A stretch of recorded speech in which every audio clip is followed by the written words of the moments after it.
नमस्कार दोस्तों, स्वागत है आपका ऑनलाइन स्टडी विद डीके में। जैसे कि आपको पता है, हम पिछली बार जो प्रीवियस जो वीडियो थे उसमें हमने प्रीवियस ईयर के क्वेश्चन देखे थे जो आपके 11 से लेके 23 तक के रहेंगे। ठीक है, तो 4 पार्ट में देख लिए थे। आज ये उसका नेक्स्ट पार्ट रहेगा, इसमें भी हम देखेंगे टॉप 30 क्वेश्चन। ठीक है, तो ये भी आपके इंपॉर्टेंट है क्योंकि ये प्रीवियस ईयर में आए हैं। आपका पता होगा कि हम पूरे क्वेश्चनों को डिटेल के साथ देखते हैं। 30 नहीं होते, 30 के 150 बन जाते हैं, वैसे आपको पता होगा। ठीक है, तो चलिए स्टार्ट करते हैं हम आज का सेशन। तो आपको बताना है, अगर आंसर आते हैं तो कमेंट में देना है आंसर। ठीक है, चलो पहला थोड़ा इस ऐप के बारे में देख लें आप लोग। ठीक है, तो क्या है दोस्तों, ये ऐप है हमारा ऑनलाइन स्टडी विद डीके, जो आपको प्ले स्टोर से मिल जाएगा। इसमें खासियत क्या है तो आपको पता होना चाहिए, रामायण पीडीएफ मिलेगी आपको। इसमें क्या मिलेगी? रामायण पीडीएफ, जिसमें 15 नंबर आपके पक्के होंगे। ठीक है, उसके बाद क्या है, इसमें 500 एमसीक्यू रहेंगे और साथ में थ्योरी रहेंगी। आपको डायग्राम के साथ बताया गया जैसे एनसीईआरटी में है। ठीक है, उसके अलावा और भी बहुत सारी चीजें हैं। आपको ये पीडीएफ वगैरह, फ्री पीडीएफ वगैरह मिल जाएंगे, नोट्स वगैरह मिल जाएंगे, और भी चीजें हैं। ठीक है, तो आप इसको डाउनलोड कर सकते हैं। चलिए अपने क्वेश्चन पर चलते हैं हम। पहला इसका आंसर बताना दोस्तों आपको। इसका आंसर क्या होगा? तो क्वेश्चन है, निम्नलिखित में से कौन सा भारत का संघ शासित प्रदेश नहीं है? आपको संघ शासित प्रदेश के बारे में पता होना चाहिए। चंडीगढ़ ये तो है, लद्दाख भी है, जम्मू कश्मीर भी है, लेकिन मणिपुर नहीं है। मणिपुर क्या है? राज्य है भारत का। क्या है? राज्य है। अब यहां इसके अलावा देखें आप थोड़ा। ठीक है, आपको केंद्र शासित प्रदेशों के बारे में होना चाहिए दोस्तों। ठीक है, तो अभी देखो, अभी वर्तमान में आपको पता होना चाहिए क्या। तो आपको पता, अच्छा बता सकते हैं आप कितने राज्य हैं? तो वर्तमान में आपके 28 राज्य हैं। कितने हैं दोस्तों? 28 राज्य। और कितने केंद्र शासित प्रदेश हैं? तो ये हैं आपके, कितने हैं दोस्तों? 8 हैं। अब कौन कौन से हैं, क्योंकि इसमें से कुछ भी आपको पूछ सकते हैं केंद्र शासित प्रदेशों के बारे में। ठीक है, चलो हम मैप से बता रहे हैं आप लोगों को। ठीक है ना, केंद्र शासित प्रदेशों के बारे में। अच्छा, कोई बता सकता है कौन कहां कहां है? नाम ही बता दो। ठीक है ना, कमेंट में आप लोग नाम बता सकते हो इनके। ठीक है, तो आपको पता होना चाहिए। सबसे पहले हम यहां चलते हैं। तो यहां पर है एक केंद्र शासित प्रदेश आपका है, ये है लद्दाख। क्या है? लद्दाख। ऊपर से चलते हैं। ठीक है, एक हो गया, लद्दाख हो गया। इसकी राजधानी क्या है दोस्तों? तो राजधानी याद रखना, ये क्या है? लेह है।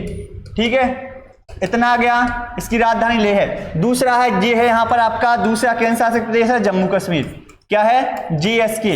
इसकी राजधानी 2 है, एक तो श्रीनगर है। क्या है? श्रीनगर है। और दूसरी क्या है दोस्तों? तो दूसरी राजधानी है आपकी जम्मू। ठीक है, इसके बाद यहां पर आपको एक बीच में मिलेगा, यहां पर मिलेगा चंडीगढ़। चंडीगढ़ क्योंकि ये क्या है, ये 2 राज्यों की राजधानियां हैं। कौन कौन से हैं? एक तो आपको पंजाब की है और एक हरियाणा की भी है, चंडीगढ़। ठीक है, इतना आ गया समझ में। और ये कहां पर? हरियाणा ही में मिलेगा आपको दिल्ली। ये भी केंद्र शासित प्रदेश है। और दिल्ली की राजधानी क्या है? इसकी दिल्ली है। ठीक है ना, नई दिल्ली। इतना आ गया समझ में। तो कितने हो गए? 3 4 हो गया। और चंडीगढ़ की राजधानी क्या है? चंडीगढ़ है। ठीक है, जे हो गया। इसके अलावा जे आ गया समझ में। तो कितने हो गए आपके? 4। इसके अलावा यहां पर है दादर नगर हवेली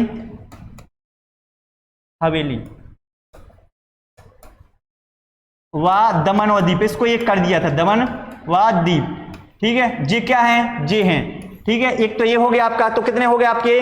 5। पूछ लेगा इनमें से कौन सा नहीं है। ठीक है, इसके अलावा आपको यहां पर मिलेगा एक क्या? लक्षद्वीप। क्या मिलेगा? लक्षद्वीप हो गया। कितने हो गए? 5 6। इसके अलावा 7। अब देखना, एक पुडुचेरी है जो 3 राज्यों में फैला है। एक बात केंद्र शासित प्रदेश जो 3 राज्यों में। तो कौन कौन सी हैं? एक तो यहां पर है माहे। ठीक है, इसके बाद यहां पर है पुडुचेरी। ठीक है, इसके बाद यहां पर है कराईकल। ठीक है, एक यहां पर है यनम। ये कहां पर है? आंध्र प्रदेश में। ठीक है, ये कहां पर है? तमिलनाडु में। ठीक है, इतना आ गया समझ में। और ये कहां पर है? ये है केरल में। तो इस तरह कितने हो गए आपके? तो 6 7 हो गए। अब इसकी राजधानी क्या है? कवरत्ती। इसकी क्या है? कवरत्ती। ठीक है, ये हो गया। इसके अलावा ठीक है, पुडुचेरी हो गई। अब इसके अलावा आपको यहां पर याद रखना, यहां पर है एक अंडमान निकोबार द्वीप समूह, अंडमान निकोबार द्वीप समूह। इसकी राजधानी है पोर्ट ब्लेयर, पोर्ट ब्लेयर। ठीक है, इस तरह कितने आपके केंद्र शासित प्रदेश हो गए? तो दोस्तों इनको याद रखना, कितने हो गया है? 8 केंद्र शासित प्रदेश, और सभी की राजधानियां भी हमने बता दी हैं। ठीक है, तो इनके अलावा आपको इनके बारे में याद रखना है, कुछ भी पूछ सकता है इनमें से कौन सा केंद्र शासित प्रदेश है या नहीं है। तो 8 हैं, राज्य कितने हैं? 28। तो राज्यों के बारे में भी हम देख लेंगे। ठीक है, चलिए नेक्स्ट आंसर बताएं आप लोग। ठीक है, तो इसका क्या होगा दोस्तों आंसर? मणिपुर। मणिपुर क्या है? राज्य है। और मणिपुर की ठीक है, मणिपुर की राजधानी क्या है? इंफॉल। इतना आ गया। मणिपुर में एक राष्ट्रीय उद्यान भी है, केबुल लामजाओ, केबुल लामजाओ। इतना आ गया समझ में। इसके अलावा आपको याद रखना यहां पर लोकटक झील भी है, लोकटक झील। इतना आ गया समझ में, तो ये याद रखना। ठीक है, कुछ चीजें। चलो नेक्स्ट आंसर बताएं आप लोग। इसका आंसर बताएं। आज हम मिर्ची के बिना भोजन की कल्पना भी नहीं कर सकते हैं, इसे व्यापारी हमारे देश में लाए थे। तो आपको पता होना चाहिए जो मिर्ची है वो हमारे यहाँ नहीं थी, यहाँ व्यापारी लाए थे। अब देखो कुछ क्या है, सब्जी जो बाहर से आई थी, वो कौन कौन सी आई थी? जैसे कुछ सब्जियां हैं जो बाहर से आई थी। ठीक है, तो कौन कौन सी आई थी दोस्तों? यहीं पर देख लो। देखो सबसे पहले है पत्ता गोभी, गोभी और मटर। ये कहां से आए थे हमारे भारत में? तो याद रखना ये यूरोप में से। कहां से आते? यूरोप से। दूसरा है हरी मिर्ची, हरी मिर्ची। हरी मिर्ची लगी तो हम क्या करें? ठीक ना, हरी मिर्ची हो गया। इसके बाद आलू हो गया। ठीक है, ये आए थे दक्षिण अमेरिका से, दक्षिण अमेरिका से। ठीक है, अमेरिका से। इसके बाद तीसरा है कॉफी, याद रखना जो पीते हैं, कॉफी हो गया। और आपका एक और है कौन सा? भिंडी, जो पसंद है सबसे ज्यादा। ठीक है, ये भिंडी कहां से आई थी दोस्तों? तो ये आई थी अपनी अफ्रीका से। ठीक है, तो ये भी पूछ सकता है आपसे, इन चीजों को भी आपको याद रखना। लेकिन उसने पूछा क्या है अभी? तो याद रखना मिर्ची कौन ले आते? तो पुर्तगाली के जो व्यापारी थे, पुर्तगाली के व्यापारी लाए थे। लेकिन कहां से लाए थे? तो ये लाए थे अपने दक्षिण अमेरिका से। कहां से? दक्षिण अमेरिका से। ठीक है, इतना याद रखना। ठीक है, तो ये हो गया। तो इनको भी याद रखना। पत्ता गोभी मटर कहां से आते? यूरोप से। हरी मिर्ची कहां और आलू कहां से आते? दक्षिण अमेरिका से। कॉफी भिंडी कहां से आते? अफ्रीका से। इतना हो गया दोस्तों। तो ठीक है, तो इनके तो इसका आंसर क्या था अपना? ए हो गया। ठीक है, चलो नेक्स्ट क्वेश्चन पर चलते हैं हम। इसका आंसर बताएं आप लोग। नीचे दिए कौन सा एक तुरंकात, तो आपको तुरंकात जंगल है, इनमें से कौन से एक राज्य में तुरंकात जंगल है? अब आपको कुछ एक आपका जंगल नाम से एक चैप्टर है एनसीईआरटी में। ठीक है, उस चैप्टर में बताया गया किसके बारे में? दीदी सूर्यमणि के बारे में। किसके? दीदी सूर्यमणि। क्या नाम था उनका? दीदी सूर्यमणि। ये कहाँ की थी? तो ये थी दीदी कहाँ की? झारखंड की, झारखंड की। ठीक है, अब ये क्या थी दोस्तों? तो इनको लगाव था जंगलों से, बड़ा प्यार था जंगलों से। जो बच्चे वगैरह भी ये संडे को घुमाने के लिए अंडा डाली खेलते ना, ऐसी ले जाती थी जंगलों में। ठीक है, तो वहां बाद में ये क्या है, इनकी भाषा कौन सी थी? कुडुख। ये पूछा गया है। कुडुख भाषा में एक गीत भी गाया करती थी। बाद में क्या हुआ, इन्होंने जंगलों को बचाने के लिए 21 वर्ष की उम्र में, कितने वर्ष की उम्र में? 21 वर्ष की उम्र में एक संस्था का गठन किया तुरांग के नाम से। किस नाम से? तुरांग के नाम से। और तुरांग का अर्थ होता है किसमें? कुडुख भाषा में क्या होता है? जंगल होता है दोस्तों। तो इनके बारे में याद रखना, सूर्यमणि, दीदी सूर्यमणि कहां से थी? झारखंड से। ये क्वेश्चन पूछेगा। दूसरा आपको क्या याद रखना है? एक और मिजोरम, इसी पार्ट में दिया गया है मिजोरम के बारे में। तो मिजोरम में याद रखना क्या है? यहाँ पर क्या होता है? तो यहाँ पर झूम कृषि होती है, झूम कृषि का उद्भव यहाँ पर हुआ है। ठीक है, इसके अलावा यहाँ पर लॉटरी के माध्यम से जमीनें बी जाती हैं। लॉटरी लगती है, किसको बाना है? क्या जैसे 2 एकड़ 2 आदमी, जैसे वो लॉटरी लगती ना, टिकट उठाते कि आज हाँ ये नंदू का नंबर है, इस साल नंदू ये खेत बोएगा, उस साल नंदू घनसू बोएगा। इस तरीके से लॉटरी के माध्यम से यहाँ पर खेती की जाती है। ठीक है, और यहाँ पर जब फसल पक जाती है तो चेराव, कौन सा? चेराव। ये सुना होगा, चेराव नृत्य भी करते हैं लोग। ठीक है, ये भी फेमस है। ठीक है, इतना याद रखना। असम में बताया था, असम की राजधानी क्या है? दिसपुर। ठीक है, झारखंड की तो पता ही है अभी, रांची हो गया। ठीक है। यहीं पर एक पठार भी है, कौन सा है, छोटा नागपुर का पठार, छोटा नागपुर का, जो खनिज संसाधन की दृष्टि से क्या बोलते हैं इसको, भारत का रूर प्रदेश, भारत का रूर, ठीक है। सबसे ज्यादा कोयला भी यहीं पर होता है, ठीक है। कोयला जब क्या फैल जाता है तो झाड़ते हैं, ठीक है। इसके बाद असम की दिसपुर हो गया। असम में याद रखना यहाँ पर काजीरंगा राष्ट्रीय उद्यान है, कौन सा है, काजीरंगा। और किसके लिए प्रसिद्ध है, काजीरंगा है एक सींग वाले गेंडे के लिए, एक सींग वाले जो गेंडा रहता है, ठीक है। ये हो गया। उड़ीसा में याद रखना, ठीक है, जो इतना आ गया समझ में। उड़ीसा में सबसे ज्यादा क्या होता है दोस्तों, लोहा वगैरह होता है यहाँ पर, ठीक है। उड़ीसा में एक कौन सा है, चिल्का झील है यहाँ पर, कौन सी झील है, चिल्का झील, जो भारत की सबसे खारे पानी की सबसे बड़ी झील है, तटीय झील, ठीक है। मिजोरम का तो बता ही दिया इतना सारा, ठीक है। तो ये आपको इनके बारे में कुछ चीजें याद रखना है, ठीक है। ये हो गया। चलो नेक्स्ट आंसर बताएं आप लोग, इसका आंसर बताएं। चिराव नाच अभी बताया, चिराव नाच कहाँ होता है दोस्तों, तो हमने बताया था मिजोरम में क्या होता है दोस्तों, तो मिजोरम में एक खेती होती है झूम कृषि, बताया था झूम कृषि, ठीक है, झूम कृषि। और झूम कृषि क्या होती है दोस्तों, जैसे यहाँ पर क्या है, यहाँ पर पेड़ पौधे हैं, इनको इन्होंने साफ किया और यहाँ पर बे दिया। बाद में ये लोग क्या करते हैं, काट लेते हैं उसको, ऐसे खाली छोड़ देते हैं, वहां पर आग लगा देते हैं, तो फिर खेती करते हैं, फिर दूसरी जगह जाते हैं, वनों को काटते हैं। तो ये होती है झूम कृषि, इसी को बोलते हैं स्थानांतरित कृषि, कृषि, ठीक है। और इसको बताया था हर राज्यों में अलग अलग नाम से जाना जाता है, ठीक है। जैसे बेवर कहाँ बोलते हैं इसको, बेवर बोलते हैं कहाँ पर, तो बेवर अपने मध्य प्रदेश में, ठीक है। इसके बाद, ठीक ना, इसके बाद लदांग, लदांग बोलते हैं इंडोनेशिया में, ठीक है। इसके बाद चेना कहाँ बोलते हैं इसको, श्रीलंका में, ठीक है। इतना आ गया समझ में। और भी दीपा कहाँ बोलते हैं इसको, छत्तीसगढ़ में,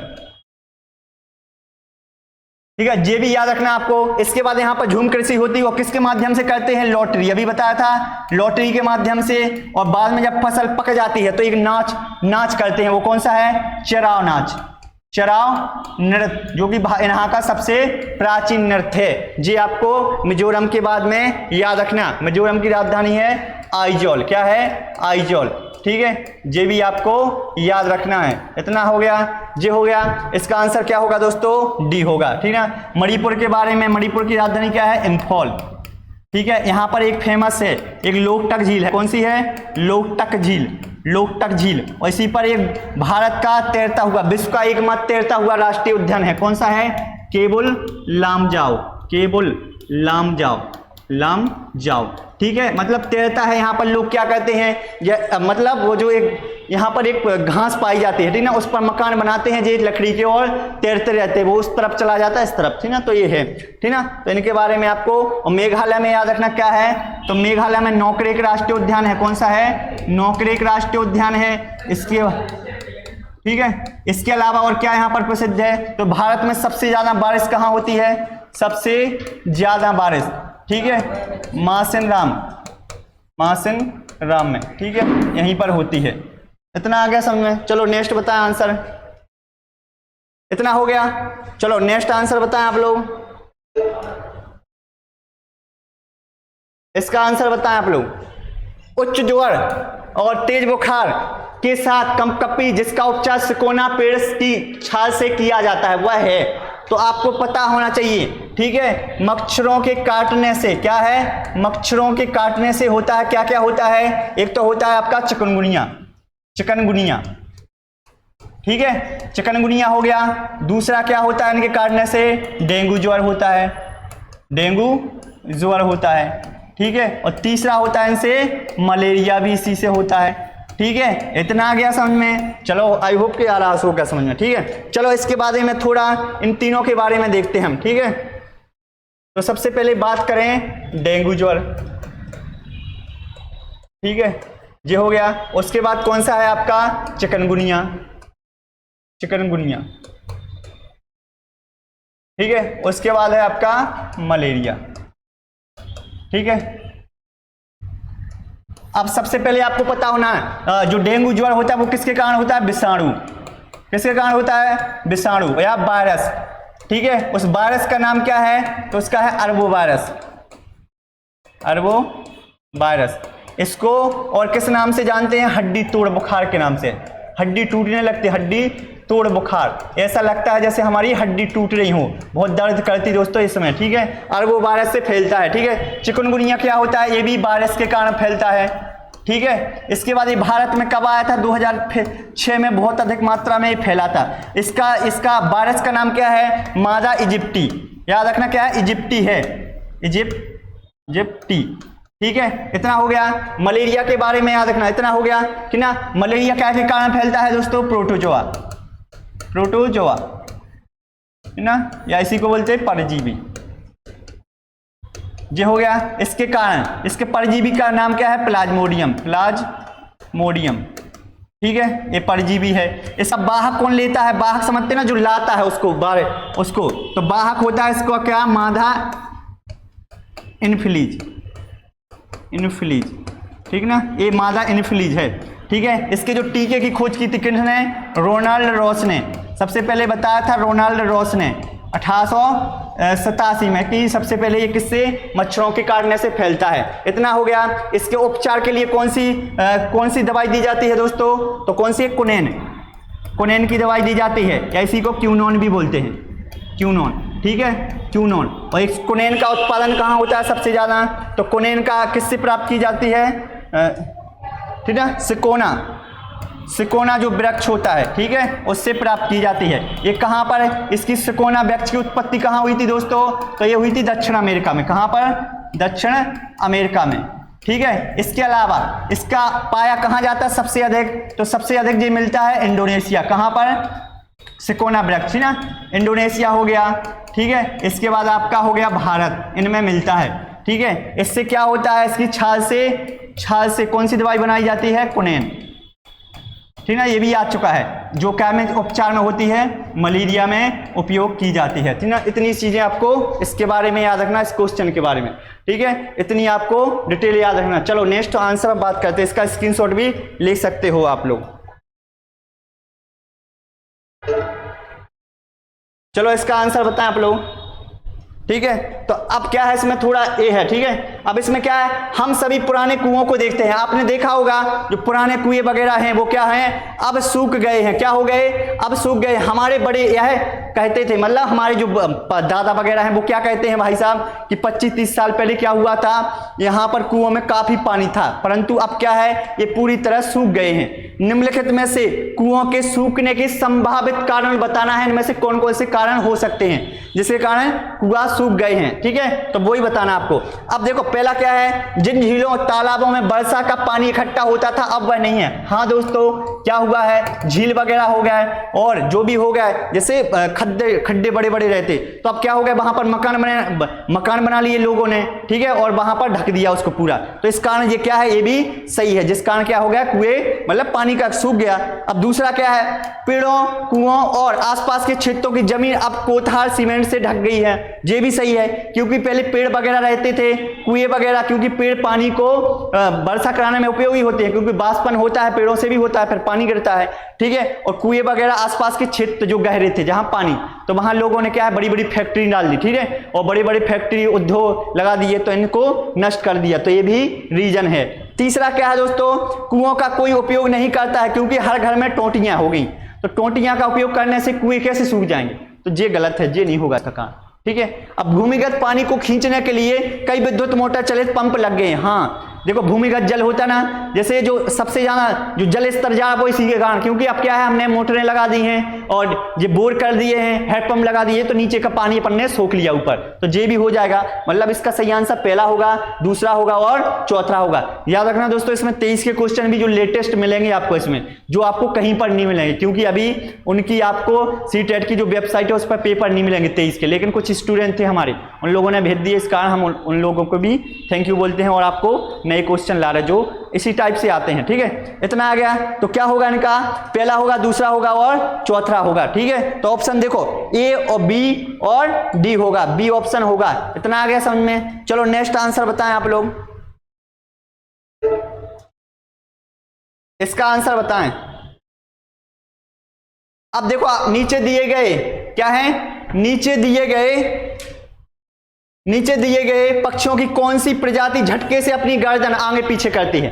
ठीक है, तो ये क्वेश्चन है पक्षियों से, अलग वीडियो मिलेगा आपको। पक्षियों से ये समझ लेना, पक्षियों से हो गए, ठीक है। इसके बाद वृक्ष वगैरह जो पेड़ पौधे वगैरह हैं, ठीक ना, उनसे हो गए, और जानवरों से। ये टॉपिक फेवरेट हैं सीटेट के, ठीक है। और इनसे ये समझ लेना आपके 6 से 7 से 8 या 10 क्वेश्चन यहाँ से आते हैं। मिनिमम 10 क्वेश्चन तो इन 3 टॉपिक से बनते हैं 30 में से, समझ रहे। तो ये इंपॉर्टेंट है, ये हम वीडियो में देख लेंगे सेपरेट, ठीक है। तो अब बताना है आपको झटके से अपनी गर्दन आगे पीछे करते हैं, तो कौन करता है दोस्तों? तो ये है अपनी मेन नहीं है, क्या है, मैना करती है, ठीक है। अब कुछ इनके पक्षियों के बारे में हम पूरा कवर करवा दे, ठीक है।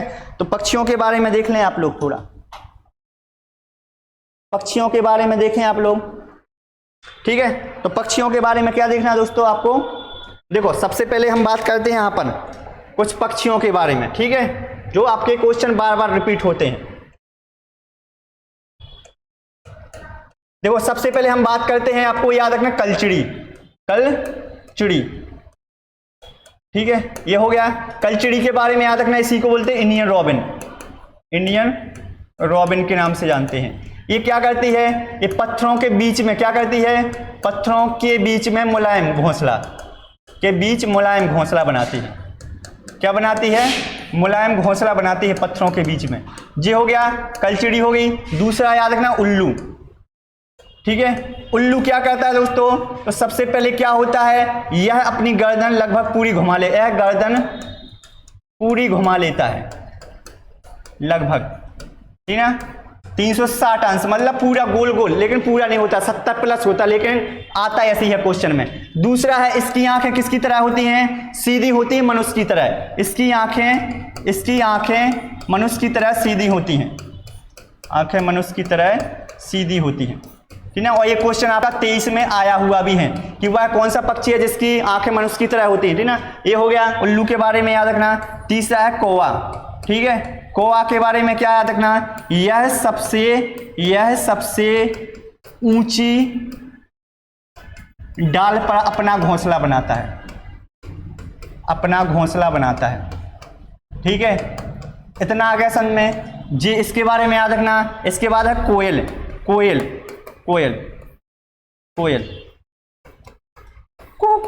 ठीक ना। तो कोयल आपको पता होना चाहिए कोयल के बारे में। यह क्या करती है? यह अपने अंडे कहाँ रखती है? अपने अंडे, ठीक है, अपने अंडे कहाँ? कौवे के घोंसले में रखती है, कौवे के घोंसले, ठीक है, चालू होती है। अब ये मत पूछना क्यों रखती है, ठीक ना, उसकी रिश्तेदार लगती होगी कोई ना, आ रहा समझ में, रखती है। दूसरा क्या है, कोयल, इसकी आवाज कैसे? कुहू कुहू, तो आपने सुना होगा कुहू बोलती है, इसकी आवाज ही पूछ लेते हैं, कुहू की आवाज बोलती है, ठीक है। इसके अलावा ये हो गया कोयल। आपको मैना याद रखना। मैना में अभी बताया क्या है? यह झटके से अपनी गर्दन को घुमाता है, झटके से आगे पीछे करता होगा, देखा होगा, ठीक है। यह झटके से अपनी गर्दन घुमाता है। इतना आ गया समझ में। इसके बाद बीवर पक्षी कौन है? बीवर पक्षी। इसकी विशेषता क्या है दोस्तों? तो याद रखना, ये नर बीवर क्या करता है? नर बीवर घोंसला बनाता है, ठीक है। उसके बाद देखो, नर बनाता है, मादा नहीं बनाती। मादा तो देखती है किसका घोंसला अच्छा, स्वयंवर होता है। स्वयंवर में होते हैं ना, लड़के बहुत सारे आते हैं, जो पसंद आ जाए उसी को माला पहना दो। ऐसे ही यहाँ पर भी होता है स्वयंवर। तो जो मादा रहती है वो जाती है, वो देखती है किसका सबसे अच्छा घोंसला है, जिसका घोंसला होती है उसी में अंडे रख देती, मतलब शादी हो जाती उससे, ठीक है। तो ये याद रखना आपको। इसके बाद दर्जन चिड़िया, ठीक है। और दर्जन चिड़िया क्या करती है दोस्तों? तो यह है पत्तों को सिलकर, जैसे दर्जी करता ना, पत्तों को सिलकर घोंसला बनाती है, ठीक है। ये हो गया। इसके बाद आपको यह क्या था ना, फाख्ता पक्षी, फाख्ता क्या करता है? यह है कैक्टस, जो कैक्टस का, और वह मेहंदी के बीच में, मेहंदी के पेड़ जो रहता है, मेहंदी के पेड़ के बीच में अपना घोंसला बनाता है, ठीक है। इसके अलावा एक और याद रखना, क्या है? एक है बसंत गौरी। तो यह तनों में अपना घोंसला बनाता है, अपना घोंसला, ठीक है, तो इतना याद रखना आपको। ये पूरे पक्ष ये समझ लो लगभग यहीं से क्वेश्चन आएंगे और ये पूरे कवर हो गए, इसको आपको स्क्रीनशॉट ले लेना है। ठीक है, ये हो गया आपके लगभग 8 पक्षी। ठीक है, इनके बारे में आपको याद रखना जो बार बार घूम के आते हैं। चलो नेक्स्ट क्वेश्चन बताएं आप लोग। ठीक है, तो इसका आंसर था मैना। उल्लू बताया था, पूरा घुमा देता। कौवा सबसे ऊंची डाल पर। चील का याद रखना, चील क्या कहती है? सबसे ऊंचे पेड़ पर, ऊंचे पेड़ पर। और ये डाल पर कौन बनाता है? कौवा। ठीक है, इतना आ गया। चलो नेक्स्ट बताएं आंसर। इसका आंसर बताएं आप लोग। नीचे दिए गए शहरों में से किस शहर में रेत की पहाड़ियां जिन्हें रेत के टीले भी कहा जाता है? तो आपको पता होना चाहिए। देखो क्या होता है दोस्तों, तो हमारा भारत है, कहां पर है भारत? तो हमारा भारत देश है यहां पर। ठीक है, अच्छा नहीं बना फिर भी थोड़ा सा बना रहे। ठीक है, और यहां पर एक देश है, यहां पर अरब प्रायद्वीप है। कौन सा है? अरब प्रायद्वीप। कुछ देशों का समूह है अरब प्रायद्वीप। ठीक है, इतना हो गया। प्रायद्वीप क्या होता है? जैसे ये है अपना भारत है दक्षिण प्रायद्वीप, जो 3 ओर से जल से घुरा हो, एक ओर से स्थल, वो प्रायद्वीप। यहीं पर एक देश है, कौन सा है? यूएई। यूएई इसी को बोलते हैं संयुक्त अरब अमीरात। अरब अमीरात। ठीक है, अब इसकी विशेषता क्या है? यूएई के बाद में बारे में याद रखना, संयुक्त अरब अमीरात। ठीक है, इसको शॉर्ट में बोलते हैं यूएई। इसके बारे में क्या क्या खासियत है? सबसे पहले इसकी राजधानी क्या है दोस्तों? क्या है? राजधानी पूछेगा आपसे, तो इसकी राजधानी है अबू धाबी। क्या है? Abu Dhabi. ठीक है, यहाँ पर क्या पाए जाते हैं? चूंकि ये रेगिस्तानी क्षेत्र है तो यहाँ रेत के टीले मिलते हैं, रेत के टीले मिलते हैं। ठीक है, इतना आ गया समझ में। यहाँ भाषा कौन सी बोली जाती है दोस्तों? तो भाषा याद रखना अरबी भाषा। कौन सी? अरबी भाषा। ये एनसीईआरटी में दिया है इसके बारे में पूरा। ठीक है, यहाँ की मुद्रा करेंसी क्या है? तो करेंसी है यहाँ की दिरहम। क्या है? दिरहम। दिरहम। ठीक है, इतना आ गया। इसकी करेंसी दिरहम है। इसके अलावा वृक्ष कौन से होते हैं यहाँ पर सबसे ज़्यादा? तो वृक्ष होते हैं खजूर के वृक्ष। खजूर के वृक्ष, जो खजूर आया ना वो यहीं से आया है। ठीक है, ये भी पूछेगा क्योंकि एनसीईआरटी में दिया है। यहाँ पर जो पेट्रोल है सबसे सस्ता है। पेट्रोल खनिज क्या होता है? यहाँ पर पेट्रोल होता है, और यहाँ पर सबसे सस्ता पेट्रोल है। और पानी, जबकि पानी क्या है यहाँ पर? महंगा है, क्योंकि पानी की यहाँ कमी है। तो यूएई में रेत के टीले पाए जाते हैं। राजधानी अबू धाबी है। भाषा अरबी भाषा। करेंसी दिरहम है। वृक्ष खजूर के वृक्ष हैं। खनिज क्या होता है यहाँ पर? पेट्रोल वगैरह होता है। इतना आ गया समझ में। चलो नेक्स्ट क्वेश्चन की, तो हमारा ये कुछ इसके बारे में याद रखना। तो क्वेश्चन क्या था आपका? ये था। ठीक है, तो इसका आंसर क्या होगा दोस्तों? अबू धाबी में। बर्लिन किसकी राजधानी है? जर्मनी की राजधानी है बर्लिन। क्या है? जर्मनी की राजधानी। थिम्पू किसकी राजधानी है? भूटान की। ठीक है, भूटान की राजधानी थिम्पू है। काबुल किसकी राजधानी है दोस्तों? तो याद रखना अफगानिस्तान की। किसकी है? अफगानिस्तान की राजधानी क्या है? काबुल है। जो भारत की सीमा लगती है सबसे कम इसी के साथ, सबसे ज्यादा बांग्लादेश के साथ। ये हो गया। चलो नेक्स्ट आंसर बात करते हैं। इसका आंसर बताएं आप लोग। चलो इसका आंसर पढ़ें थोड़ा। हमारे देश के एक जंगल में, मतलब एक स्टोरी है, हमारे देश के एक जंगल में क्या है?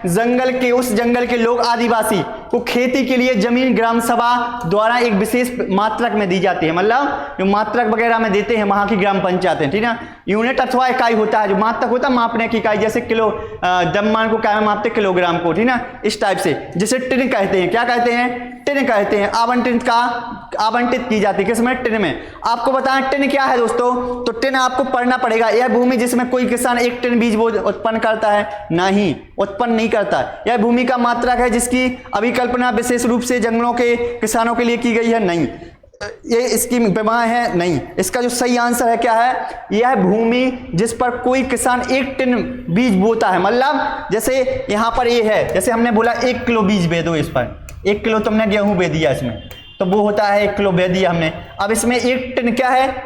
किसान 1 टन बीज बोलता है। 1 टन बीज बो दिया उसने, उसी को बोलते हैं क्या? बीज। उसको टन कहा जाता है। ठीक है, इतना हो गया। उत्पन्न नहीं करता है, बोता है। तो ये आपका इसका सही आंसर था। ठीक है, चलो नेक्स्ट क्वेश्चन पर चलते हैं। इसका आंसर बताएं आप लोग।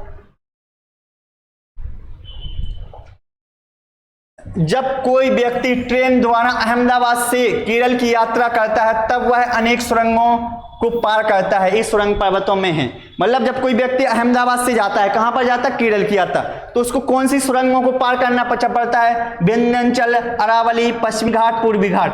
अब यहां देखें थोड़ा, अब कैसे, पहली बात तो आपको लोकेशन पता होना चाहिए, थोड़ा मैप देखें यहां पर भारत का, ठीक है।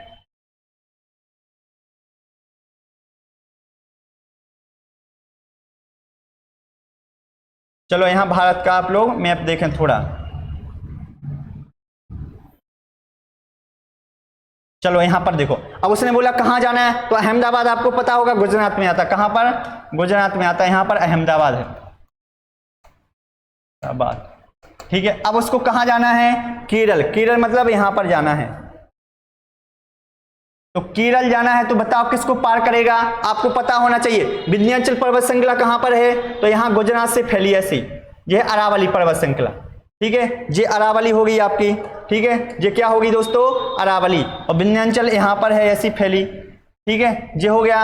ये है आपका, इसको बोलते हैं पश्चिमी घाट, इसको बोलते हैं आपका पूर्वी घाट, ठीक है, और ये है आपकी नीलगिरी पर्वत श्रृंखला, ठीक है। तो देखो ये है आपकी कौन सी, अरावली पर्वत श्रृंखला, ठीक है। तो इसको पार करना पड़ेगा क्या, नहीं नहीं जी नहीं, क्योंकि वो नीचे आ रहा है, विंध्याचल पर्वत को भी पार नहीं करेगा, ठीक है। और क्या दिया आपका, पूर्वी घाट, पूर्वी को भी नहीं पार करेगा, पूर्वी घाट, ठीक है। अब क्या पार करेगा दोस्तों, तो देखो कहाँ, यहां से आ रहा, तो इसको बोलते हैं पश्चिमी घाट, कौन सा घाट बोलते हैं, पश्चिमी घाट, पश्चिमी घाट हो गया, ठीक है। इसी को सह्याद्री के नाम से भी जानते हैं, सह्याद्री, तो इसको पार करेगा क्योंकि वो यहां से यहां आ रहा, तो इसका क्या होगा, पश्चिमी घाट, ये हो गया। अब थोड़ा देखें, अब थोड़ा डिटेल में देखें आप लोग, ठीक है। अब देखो यहां पर जैसे हमने बताया था क्या, अभी जैसे सबसे पहले तो आपको भारत का मैप बनाना है, ठीक है, ये हो गया आपका, थोड़ा ऐसे ही देख लो, ठीक है।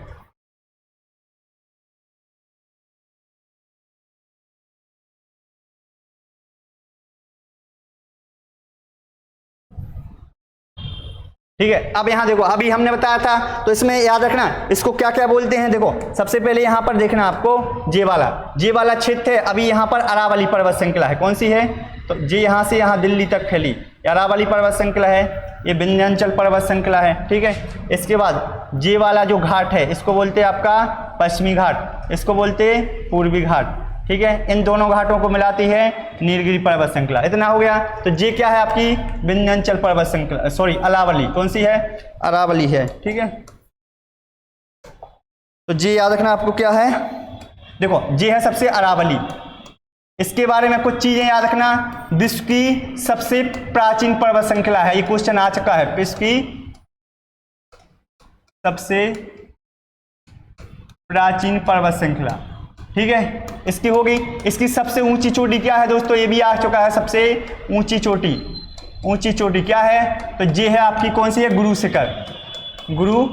शिखर है, ठीक है।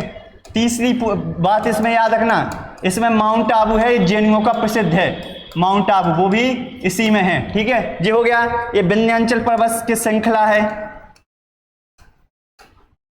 ठीक है। इसके बारे में याद रखना, ये क्या है, यह उत्तर भारत को दक्षिण भारत से अलग करती है, उत्तर भारत व दक्षिण भारत को जोड़ती है या अलग करती है, दक्षिण भारत को अलग करती है क्योंकि बीच में है, ठीक है। दूसरा है, इसकी सबसे ऊंची चोटी क्या है, तो सद्भावना शिखर सबसे ऊंची चोटी है, इसी को बोलते हैं गुडविल, क्या बोलते हैं, गुडविल बोलते हैं, ठीक है। इतना हो गया, ये याद रखना तुम्हें, ठीक है। अब जो इंपोर्टेंट है, इसको बोलते हैं पूर्वी घाट, ठीक है, इसको बोलते हैं आपका पश्चिमी घाट,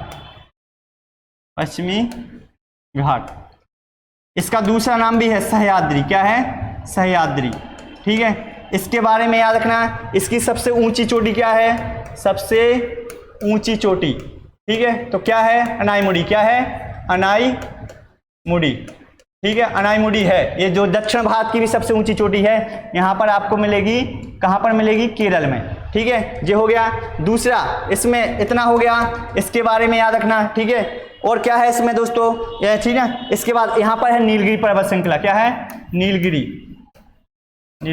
इसकी सबसे ऊंची चोटी है क्या है, डोडा डोडा बेटा है, जो कहाँ पर है, तमिलनाडु में।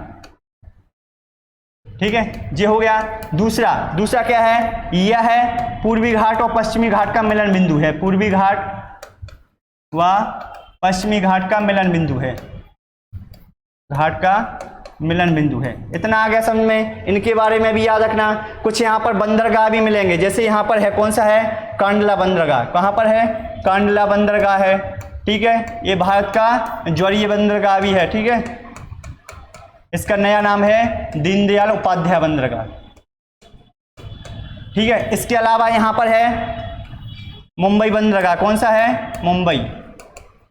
ठीक है, इतना आ गया। इसके बाद यहाँ पर मिलेगा आपको कौन सा है, न्हावा शोभा, न्हावा शोभा। इसका नया नाम क्या है, जवाहरलाल नेहरू बंदरगाह, जवाहरलाल। ठीक है, इसके बाद यहाँ पर आएगा, इसके बाद यहाँ मारमा गोवा, मारमा गोवा, ये गोवा में है। ठीक है, इसके बाद कर्नाटक में पड़ेगा न्यू मंगलूर। ठीक है, ये यहाँ पर बंदरगाह है। यहाँ पर केरल में पड़ेगा कोच्चि बंदरगाह। कौन सा है, कोच्चि। ठीक है, इतना आ गया। जैसे यहाँ पर है, जैसे यहाँ पश्चिम बंगाल में कौन सा है, कलकत्ता बंदरगाह। कौन सा, कलकत्ता बंदरगाह। ठीक है, इसके बाद यहाँ पर कौन सा है, तो यहाँ पर उड़ीसा में है पारादीप बंदरगाह। कौन सा है, पारादीप, उड़ीसा में है। ठीक है, ये हो गया। इसके बाद नीचे आओगे तो आंध्र प्रदेश में मिलेगा विशाखापत्तनम, विशाखापत्तनम। ठीक है, इसके बाद यहाँ आओगे तो यहाँ पर मिलेगा आपको विशाखा, यहाँ पर तूतीकोरिन, चेन्नई बंदरगाह, ये तमिलनाडु में है, एन्नोर और तूतीकोरिन, ये बंदरगाह हैं आपके। ठीक है, इनके बारे में याद रखना। तो थोड़ा सा इसमें एक चीज और याद रखना, इसका भी आपने विभाजन कर दिया। ठीक है, इसको बोलते हैं काटियावाड़ा तट, गुजरात वाला। कौन सा है, काटियावाड़ा तट। ठीक है, इसका क्षेत्रीय विभाजन है। ये महाराष्ट्र वाला क्षेत्र, इसको बोलते हैं कोक्कण। ठीक है, कर्नाटक वाले को बोलते हैं कन्नड़ या केनरा, और जे वाला है, केरल वाला है मालाबार। ठीक है, ऐसे जे वाला है यहाँ पर, ये कौन सा है, तमिलनाडु वाला, इसको बोलते हैं कोरोमंडल, कोरोमंडल तमिलनाडु वाला क्षेत्र। ठीक है, और ऊपर इसको बोलते हैं उत्तरी सरकार, उत्तरी सरकार। तो इनमें से कुछ भी पूछ सकता है, जी तमिलनाडु वाला तट कोरोमंडल, आंध्र प्रदेश का उत्तरी सरकार, ये मालाबार केरल का, कन्नड़ कर्नाटक का, कोक्कण आपका महाराष्ट्र का, ये काठियावाड़ा। ठीक है, तो ये थोड़ा आपको इसको स्क्रीनशॉट ले लेना है या आपको नोट कर लेना है, ये सारी चीजें। ठीक है, इतना आ गया समझ में दोस्तों। चलो तो नेक्स्ट क्वेश्चन पर चलते हैं अपन। इसका आंसर क्या था, पश्चिमी घाट। चलो नेक्स्ट क्वेश्चन, इसका आंसर बताएं आप लोग। आप देखो, मानचित्र मतलब आप भारत के मानचित्र दिल्ली की स्थिति के बारे सापेक्ष बताना है। मतलब भारत के मानचित्र में आपको दिल्ली की स्थिति के सापेक्ष गांधीनगर गुजरात की राजधानी है और बिहार की राजधानी पटना के बारे में बताना है। ठीक है, तो अब देखो मानचित्र क्यों अध्ययन किया जाता है। जैसे सबसे पहले तो मानचित्र में दिशाओं के बारे में आपको पता होने चाहिए। दिशाएं, सबसे पहले देखो, अब इनमें दिशाएं होती हैं मेनली 4, और इसके अलावा भी होती हैं। देखो सिर वाला जो ऊपर वाला क्षेत्र होता है इसको बोलते हैं उत्तर। क्या बोलते हैं इसको, उत्तर। इसको बोलते हैं जो नीचे वाला है, देखो ये उत्तर हो गया, जो नीचे वाला हो गया दक्षिण, ये दक्षिण हो गई। ठीक है, दक्षिण हो गया। और जे जैसे हाथ करोगे तो जे वाला होगा पूरा, वो जे होगा पश्चिम, तो ये हो गई पूर्वी दिशा, ये हो गया पश्चिम। ठीक है, ये 4 याद रखना है आपको सिर्फ। अब इसके अलावा ये बीच वाली भी होती हैं। ठीक है, अब बीच वाली होती हैं, तो ये मिला के इन दोनों के बीच में है, तो इसको बोलेंगे उत्तर पूर्व। क्या बोलेंगे, उत्तर पूर्व। ठीक है, ये नीचे है इसके बीच है, तो इसको बोलेंगे दक्षिण पूर्व। ठीक है, अब यहां बोलेंगे इसको उत्तर दक्षिण पश्चिम, क्योंकि ये बीच में है, दक्षिण और पश्चिम। ठीक है, इसको बोलेंगे उत्तर पश्चिम। क्या बोलेंगे दोस्तों, उत्तर पश्चिम। ठीक है, तो ये दिशाएं हैं। अब ऐसे याद रखना। देखो अब हमने बोला कोई ए व्यक्ति है और बी यहां खड़ा है, तो बताएं ए के सापेक्ष बी किस दिशा में है। तो आपको इसको सीधा ऐसा खींच लेना है, ऐसा खींच लोगे, ऐसे ही बताना है आपको। देखो अब ये यहाँ है, बी यहाँ है, तो ये कौन सी दिशा है, ये पूरब, और ये कौन सी है, ये दक्षिण, तो बीच में पड़ता है। ठीक ना, बीच में पड़ेगा तो ये हो गई दक्षिण पूर्व, यहाँ पड़ेगा तो पूरब, यहाँ पश्चिम, ठीक है। तो ऐसे आपको याद रखना। अब क्वेश्चन क्या था हमारा, देखो उसने बोला है क्या, गुजरात की राजधानी गांधीनगर और बिहार की राजधानी पटना दिल्ली के सापेक्ष किस दिशा में है, तो आपको दिल्ली का पता होना चाहिए, ठीक है। चलो यहां देखो दिल्ली के बारे में देखो थोड़ा, देखो सबसे पहले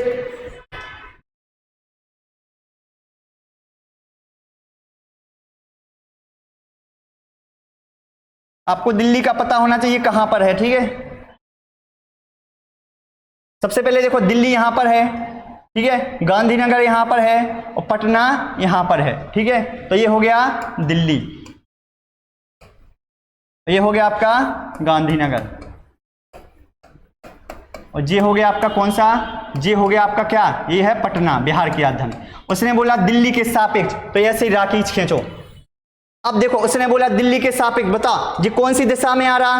अब उसने बोला सबसे पहले गांधीनगर, तो गांधीनगर किस दिशा में है, देखो ये होगी दक्षिण, ये होगी पूर्व, तो दक्षिण पूर्व कहां पर दिख रही है, ये हो गया, ठीक है, दक्षिण, और ये दक्षिण हो गया, ये पश्चिम, थोड़ी दक्षिण और पश्चिम, तो ये हो गया यहां पर।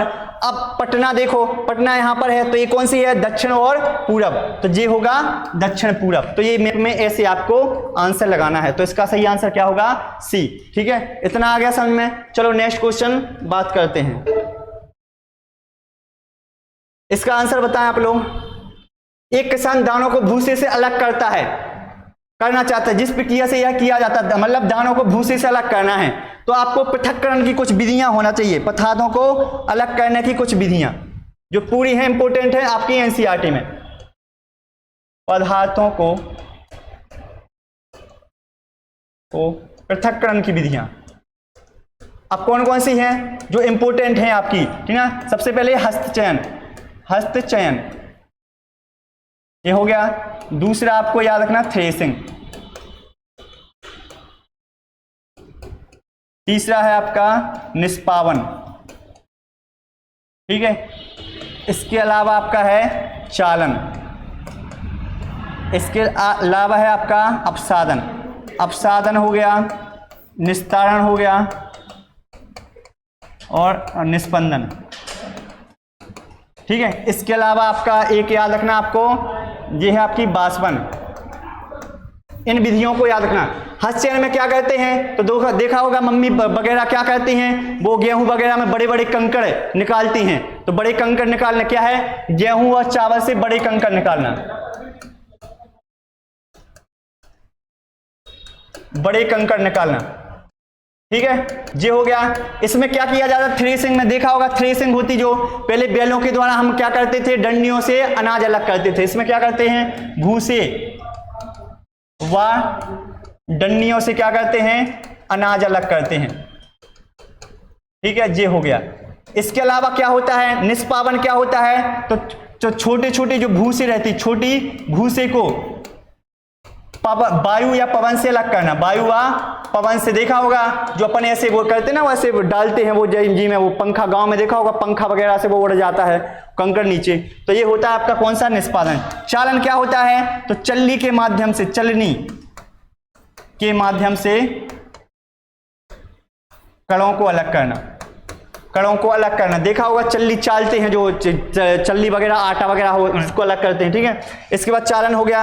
अपसादन क्या होता है दोस्तों, तो देखो अशुद्धि को अलग करने के लिए, जैसे इसमें पानी में है कोई अशुद्धि है तो नीचे बैठ गई तो उसको बोलते हैं अपसादन, नीचे, और इस अशुद्धि में से पानी को अलग कर लिया तो उसको बोलते हैं निस्तारण, दूसरे उसमें, ठीक है। और निस्पंदन क्या होता है, तो चाय से क्या होता है, निस्पंदन, तो चाय से पत्ती निकालना, तो देखा होगा आपने चाय वगैरह छानते हैं उससे, तो वो होता ही निष्पादन। बाष्पन क्या होता है, इसमें क्या होता है, पानी को अलग उड़ा दिया जाता है, पानी को उड़ा दिया और नीचे होता है। जैसे नमक किस क्रिया के द्वारा बनता है, नमक देखा होगा वो भी बाष्पन, क्योंकि समुद्र में हम ऐसी क्यारी बना लेते हैं, उसमें पानी भर देते हैं और बाद में क्या होता है, पानी उड़ जाता है और नमक के कण रहते हैं। तो ये कुछ विधियां थी, ठीक ना, तो वही बोला था, तो ये आपको याद रखना। और क्वेश्चन क्या था हमारा, देखो भूसे से, दानों से भूसे को अलग करना क्या होती है? थ्रेसिंग। इसके द्वारा हाथों से बड़े बड़े कंकड़ निकाले जाते हैं। निष्पावन में वायु से या पवनों से वो अलग किया जाता है, ठीक ना। तो ये आपका इसका आंसर है बी है। चलो नेक्स्ट बताएं आप आंसर। चलो ये है कुछ पेडागोजी के क्वेश्चन, ठीक ना। पर्यावरण अध्ययन की पाठ्य पुस्तक में पहेलियां शामिल करने का निम्नलिखित में से कौन सा उद्देश्य नहीं है? मतलब देखा होगा बच्चों क्या होते हैं, जब छोटे बच्चे रहते हैं तो वो इतना तो समझते नहीं है, तो उनको कहानी व पहेलियों के माध्यम से समझाया जाता है कि एक जंगल था, वहां पर इतने जानवर रहते थे, या एक रामू था या सामू था, ताकि वो आसानी से समझ सकें चीजों के बारे में।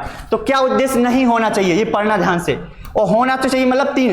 देखो पहला है सृजनात्मक चिंतन की योग्यता और उत्सुकता का विकास करना। हाँ, सृजनात्मक चिंतन मतलब होता है सोचने समझने की क्षमता का विकास करना, ये तो उद्देश्य है ना।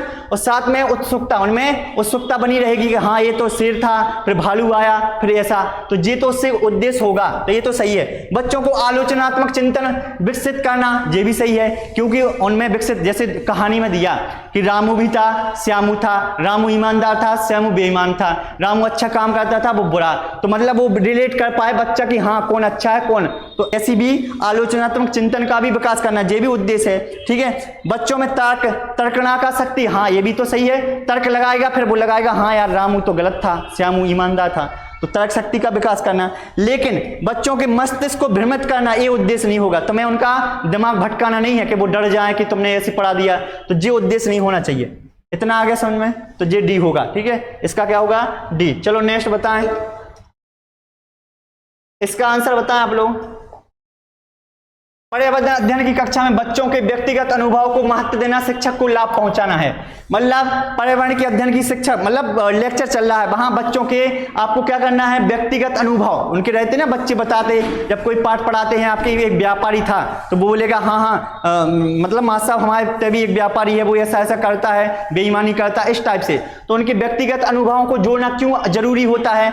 उसकी ऊर्जा बचाने में, क्योंकि बच्चा बातचीत करना पसंद करते हैं, ऐसा नहीं है ना, ऊर्जा बचाने में नहीं होगा। बच्चों के विशिष्ट अनुभव को जानने में ये हो सकता है, लेकिन सही आंसर 100% वाला आंसर छांटना आपको। बच्चों की भाषा और संप्रेषण कुशलता को सुधारने और परिमार्जित करने में, ये भी भाषा को सुधारने में ये भी हो सकता है, लेकिन सबसे अच्छा ये होगा विमर्श और बच्चों के अनुभव संसार से जोड़ने और विमर्श सीखने को बढ़ावा देने के लिए। मतलब बच्चों के जो अनुभव हैं उसको क्या है? सांसारिक से जोड़ना, जिससे वो आसानी से समझ जाएंगे कि हाँ अगर देने की स्टोरी उनके, जैसे कोई भी पाठ पढ़ा रहा है, जैसे पेड़ों के बारे में पढ़ा है, तो उनसे बताओ कि मतलब तुमने पेड़ देखे क्या? कोई अच्छा गाय हो, उसके पास पत्तियां वगैरह रहती हैं, उसमें और क्या रहते हैं? बने के तने रहते हैं, जड़ें रहते हैं ना, तो इसका होगा डी होगा। चलो नेक्स्ट बताएं आप लोग। चलो ये भी पेडागोजी का है आपका। बच्चों को विभिन्न प्रकार के ईंधनों से परिचित कराने के लिए शिक्षक क्या करेगा?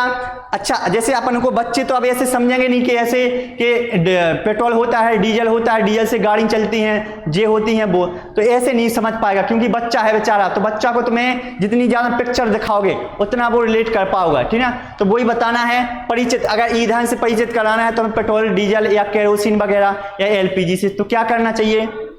लघु फिल्म दिखाने के साथ साथ खाना पकाने के लिए इस्तेमाल होने वाली संभावित ईंधनों के प्रकारों पर बच्चों के साथ चर्चा कर सकते हैं। हाँ, लघु फिल्म दिखा मतलब छोटी छोटी क्या पिक्चर दिखा दो, जैसे खाना बन रहा है, गाड़ी चल रही है, या एलपीजी चल रही है, तो वो है, तो ये भी सही है। और भी देखते हैं, चार्ट पर ईंधनों के चित्र प्रदर्शित, मतलब चार्ट पर तुम चित्र बना दो तो उतना समझ में नहीं आएगा। अगर तुम डायरेक्टली उसको मतलब पिक्चर के माध्यम से, और फिल्म चल रही, वीडियो चल रही, उसमें ज्यादा समझेगा, तो ये होगा, ठीक है। चार्ट पर ईंधन के चित्र, ये तो नहीं हो सकता है। बच्चों के विभिन्न प्रकार के ईंधनों की सूची बनाने के लिए कह सकते हैं। अब तुम सूची कहां से बनाएगा बच्चा, जब उसको खुद ही पता नहीं है तो कहां से बनाएगा? तो ये भी नहीं हो सकता है, ठीक है। कक्षा में कुछ ईंधनों के नमूने दिखा सकता है, तो ये हो सकता है, लेकिन सबसे परफेक्ट आंसर है ये, क्योंकि इसमें साथ में तुम उसको पिक्चर भी दिखाओगे और बताओगे कि देखो ये ईंधन होता है, वो ईंधन होता है। अब थोड़ा ईंधन के बारे में, अच्छा ऊर्जा के स्रोत हैं आपको पता, तो आपको पता होना चाहिए ऊर्जा के स्रोत कितने हैं जो बार बार आते हैं। तो 2 प्रकार के होते हैं, एक तो होते हैं परंपरागत, ठीक है, इन्हीं को बोलते हैं क्या? अनवीनीकृत, नवीनीकृत या करणीय, ठीक है। इनमें कौन कौन से ऐसे स्रोत जो एक बार उपयोग कर लें और दोबारा नहीं कर पाए, मतलब एक बार उपयोग करने पर खत्म हो जाए, ठीक है। दूसरा क्या है, ये पर्यावरण को नुकसान पहुंचाते हैं। ठीक है, इनमें कौन कौन से आते हैं, तो जितने भी होते हैं आपके जीवाश्म ईंधन, जैसे पेट्रोल हो गया, ठीक ना, डीजल हो गया ना, केरोसिन हो गया, ये सभी इसमें आएंगे। ठीक ना, उसके बाद लकड़ी हो गया, वन हो गया, ये पूछा गया है, ये भी इसी में आएंगे। एक स्रोत होते हैं ऊर्जा जो मिलती है, उनको बोलते हैं गैर परंपरागत या इन्हीं को बोलते हैं नवीनीकृत, क्योंकि एक बार उपयोग करने पर दोबारा उपयोग कर सकते हैं। इन्हीं को बोलते हैं वैकल्पिक। ठीक है, पूछ लेगा इनमें कौन सा वैकल्पिक स्रोत है, तो इसमें क्या आएगा, जो पर्यावरण को नुकसान नहीं पहुंचाएं, ठीक है, जिनको बार बार उपयोग कर लें, ठीक है, तो वो सभी आएंगे। इसमें उदाहरण याद रखना जो सबसे ज्यादा है, जैसे हो गया आपका कौन सी होगी, पवन ऊर्जा हो गया। ठीक है, दूसरा हो गया सौर ऊर्जा, कौन सी होगा, सौर ऊर्जा हो गई। ठीक है, इसके अलावा आपकी ज्वरीय ऊर्जा हो गई, ज्वरीय ऊर्जा। तो ऐसी इस टाइप से हैं। ठीक है, तो ये होते हैं ऊर्जा के स्रोत। ठीक है, इतना आ गया। चलो नेक्स्ट आंसर बताएं आप लोग। तो इसका क्या था, इसका आपका डी था। ठीक है, सही आंसर क्या था, सॉरी ए था। ठीक है, चलो नेक्स्ट बताएं आंसर।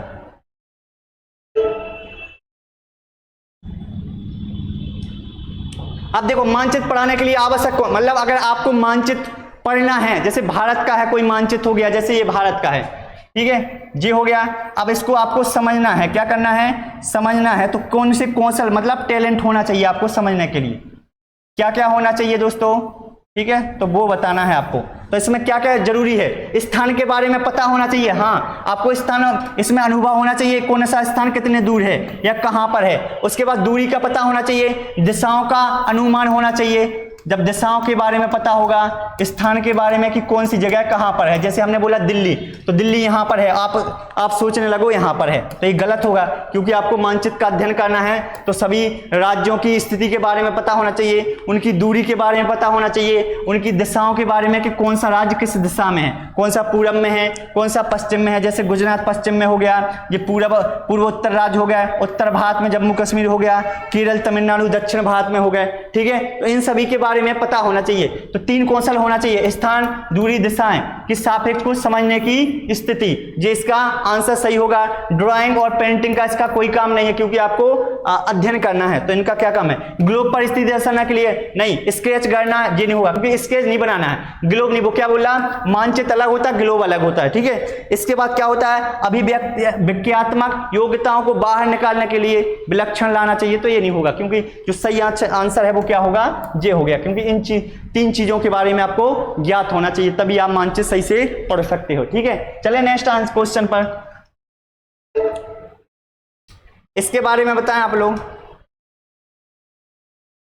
अब आपको यह देखा गया कि पाचन क्रिया, जैसे पाचन जो पचता है, पाचन क्रिया होती है ना, खाना खाते हैं फिर वो पच जाता है ना, फिर वो वेस्ट के रूप में बाहर निकल जाता है। तो उस समय बताना, पाचन क्रिया बाहर की अपेक्षा आमाशय के अंदर, मतलब बाहर से मतलब है पाचन नली हो गया आपका, आमाशय ग्रास नली में कम पचता है। जैसे आमाशय में जाता है तो वो अधिक तेजी से पचने लगता है। इसका रीजन क्या है, अब देखो, आमाशय के अंदर भोजन का मंथन होता रहता है, ये सही है, जिससे उनकी सतह का क्षेत्रफल बढ़ जाएगा, और कुछ एंजाइम आते हैं तो वो क्या करते हैं, भोजन को तोड़ देते हैं छोटे छोटे भागों में, क्योंकि जब हम भोजन खाते हैं तो वो बड़े बड़े जटिल कणों में रहता है, फिर कुछ एंजाइम रहते हैं जो उसको छोटे छोटे कणों में बांटता है। ठीक है, तो ये आपका सही होगा ये आंसर। पाचक रस आमाशय के अंदर अम्लीय होते हैं तो ये कुछ नहीं है, जबकि बाहर क्षारीय होते हैं तो ऐसा कुछ नहीं है। ठीक है, ये हो गया। अंदर भोजन की उपस्थिति में पाचन का रस उत्पादन बहुत ज्यादा होता है, ये भी नहीं है। ठीक है, पाचक रस जब आमाशय के बाहर रखते हैं तो निष्क्रिय हो जाते हैं, ऐसा नहीं है, निष्क्रिय नहीं होते, लेकिन कम काम करते हैं। तो आमाशय में सबसे तेज काम करते हैं। थोड़ा देखें इसका क्या होगा, तो इसका ए होगा। अब कैसे होगा देखो, थोड़ा आप देख लें, ठीक ना, ज्यादा नहीं देखेंगे, थोड़ा सा।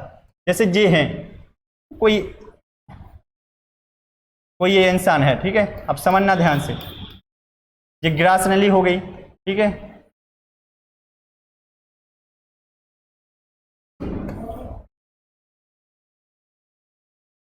ये हो गया, ये आपकी छोटी आंत हो गई, ठीक है, ये आपका आमाशय और ये आपका यकृत हो गया। थोड़ा देख लेना, ठीक है, इतना साफ नहीं बना। यकृत हो गया, यहाँ पर है आपका है कौन सा है, पित्राशय, ठीक है, ये हो गया। ये हो गया आपका मोह हो गया, ये हो गई आपकी एक ग्रास नली, ठीक है, ये हो गया। ग्रास नली। इतना आ गया समझ में। जे हो गया आपका आमाशय, पेट, ठीक है, आमाशय हो गया, ठीक है। जे हो गया आपका यहाँ पर रहता थोड़ा अग्नाशय, अग्नाशय, ठीक है। जे होती है आपकी छोटी आंत, ठीक है, और जे होती है आपकी, जे वाली होती है बड़ी आंत। इतना आपको याद रखना है। जब खाना कहाँ से खाओगे, यहाँ से, मुंह से, तो याद रखना खाना का पाचन जो होता है मुंह से होता है, ठीक है। सबसे ज़्यादा मुंह में क्या होती है, लार, और लार में कुछ एंजाइम होते हैं, दो होते हैं, एक तो टायलिन एंजाइम, कौन सा, टायलिन, जो क्या करता है, जब मंड जो खाते ना कार्बोहाइड्रेट, मंड को माल्टोज में चेंज करता है, ठीक है। और एक और होता है, एक टायलिन हो गया, एक और एंजाइम रहता है माल्टेज। माल्टेज एंजाइम क्या करता है, माल्टोज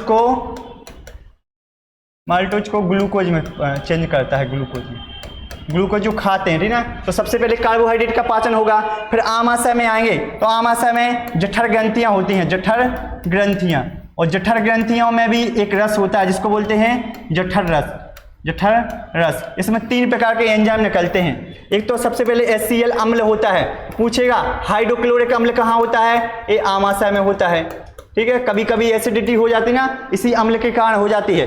दूसरा एक होता है पेप्सिन एंजाइम, पेप्सिन एंजाइम, ये क्या करता है, प्रोटीन को क्या करता है दोस्तों, प्रोटीन को पेप्टोन में चेंज करता है, ठीक है। एक होता है आपका रेनिन एंजाइम, रेनिन, ये क्या करता है, दूध को पचाने, दूध को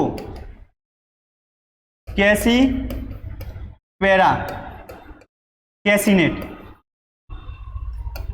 कैल्शियम पैरा कैसीनेट में चेंज करता है, कैल्शियम पैरा कैसीनेट उसमें चेंज कर देता है, ठीक है। तो यहाँ पे इसके बाद क्या होता है, अग्नाशय में एक होता है, कौन सा, टिप्सिन एंजाइम, टिप्सिन, एक क्या करता है, तो याद रखना ये आपका पेप्टोन को एमिनो अम्ल में चेंज करता है, पेप्टोन को अमीनो अम्ल में, ठीक है, ये हो गया अम्ल में। इसके बाद पाचन सबसे यहाँ कहाँ होता है, यहाँ पर, क्योंकि 4 घंटे यहीं पर रुकता है भोजन, ठीक है, इसलिए जल्दी हो जाता है, क्योंकि इसका क्षेत्रफल बढ़ जाता है। छोटी आंत में लगभग कंप्लीट हो जाता है, 90% पाचन कहाँ होता है सबसे ज्यादा, छोटी आंत में। जी याद रखना, यकृत में क्या होता है, तो सबसे बड़ी ग्रंथि है, ठीक है, मानव की सबसे बड़ी ग्रंथि क्या है दोस्तों, सबसे बड़ी ग्रंथि। यूरिया का निर्माण भी यहीं पर होता है, क्या होता है, यूरिया का निर्माण होता है, ठीक है। इसके अलावा यहाँ पर क्या होता है, पित्तरस बनता है, पित्तरस का निर्माण होता है, पित्तरस का निर्माण, ये पूछे गए हैं, ठीक है। तो इनके बारे में थोड़ा याद रखना, और डिटेल में हम लेक्चर में पढ़ेंगे। इतना हो गया, चलो नेक्स्ट बताएं आंसर आप लोग।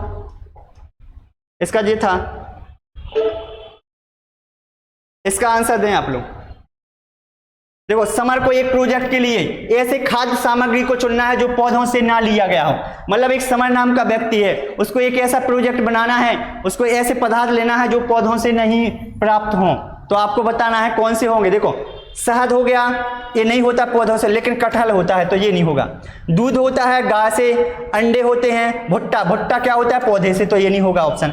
सरसों भी पौधे से होता है। दूध लेगा, हाँ, क्योंकि गाय से होता है। शहद मधुमक्खियों से प्राप्त होता है, और अंडे कहाँ से होती हैं, मुर्गी से, मुर्गी से प्राप्त होता है, ठीक है। तो ये होगा आपको, दूध कहाँ से होता है, गाय से प्राप्त, और शहद कहाँ से होता है, मधुमक्खी से, ठीक है। तो यही होगा, क्योंकि उसको ऐसे पौधे लेना है जो, मतलब ऐसे पदार्थ लेना है जो पौधों से नहीं हो, ये जानवरों से होता है। मधुमक्खी का अध्ययन क्या होता है, एपीकल्चर, ठीक है, कल्चर, ठीक है। और इसके बाद बिहार का मुजफ्फरनगर क्या होता है, मधुमक्खी, बिहार का मुजफ्फरनगर, मुजफ्फरनगर मधुमक्खी पालन के लिए वो प्रसिद्ध है। अक्टूबर से दिसंबर के बीच मधुमक्खी पाली जाती हैं, अक्टूबर से दिसंबर, ये बता चुके हैं, फिर भी एक बार देख लो, ठीक है। इसके अलावा आपको बताना है, लीची के फूल इनको आकर्षित करते हैं, लीची के फूल ना, हो गया।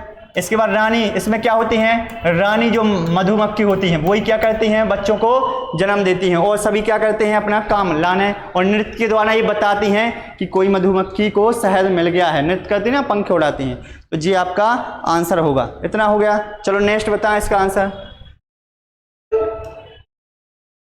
जी आंसर बताएं इसका।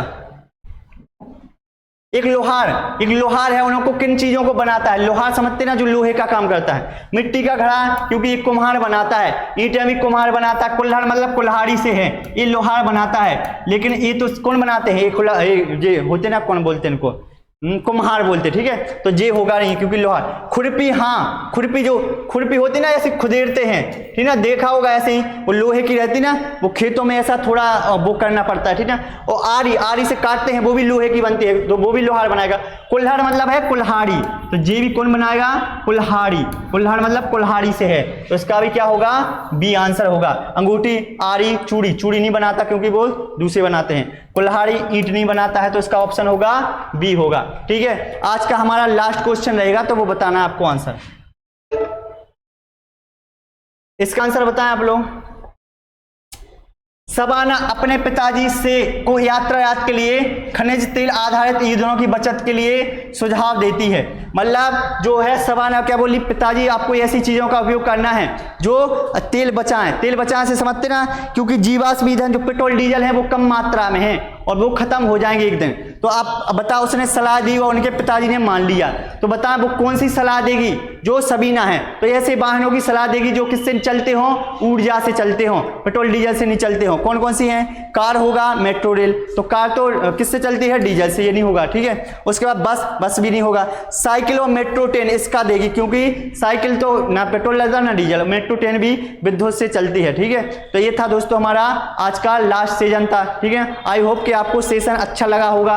आपको कमेंट करना है, ठीक है, कमेंट बॉक्स में कमेंट करना है कि आपको क्लास कैसी लगी, ठीक है। उसके बाद आपको लाइक करना है, शेयर करना, आपके दोस्तों को बता देना है, और आपको टेलीग्राम चैनल ज्वाइन करना। क्या करना दोस्तों? टेलीग्राम, क्योंकि कभी कभी क्या है, यूट्यूब आपको नोटिफिकेशन नहीं देता है, तो आपको टेलीग्राम चैनल में इन्फॉर्म कर दिया जाएगा। उसमें आपको वीडियो भी रेगुलरली मिल जाएंगी, आपको ईवीएस की, ठीक है, सभी सब्जेक्टों की मिल जाएंगी। जब कल के अब नेक्स्ट करेंगे कल, जब के लिए जय हिंद जय भारत। मिलते हैं कल नेक्स्ट वीडियो में, ठीक है।